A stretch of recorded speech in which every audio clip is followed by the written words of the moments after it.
Сопылардың шәкірттердің арасында олардың ұстаздарының керемет қабілеттері бар деген ертегі бар.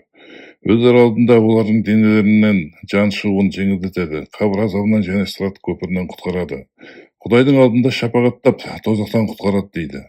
Ұстаздарыңа сенбеңдер, олар өтірік айтады. Қазір Құранға сүйеніп, осының бәрі шайтанның сауатсыз сектанттар үшін шығарылған ертегі екенін дәлелдеймін. Сопылар мен сендердің достарыңмын. Сендерге ақиқат жолын табуға көмектескім келеді. Сондықтан мені соңына дейін мұқият тыңдаңдар. Лекцияның текстін менің сайтым umma.kz деген сайтымның мысли на волнующей теме деген бөлімнен оқи аласыңдар. Сондай-ақ ютубтағы бейне жазбама жазылыңдар, егер шындық керек болса. Аллах былай дейді: сол күні бірде-бір жан басқа адамға көмектесе алмайды. Сол күні билік тек Аллаға тиесілі болады. 82-ші сүренің 19-шы аяты.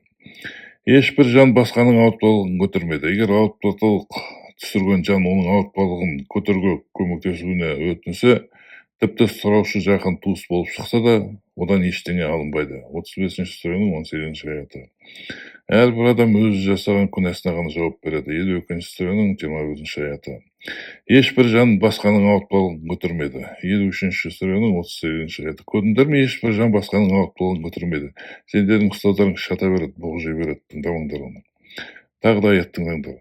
Салмақ шағының үлкендігінде жақсылық жасаған адам оны көретін болады. Кімде-кім шағының үлкендігінде зұлымдық жасаса, оны көретін болады.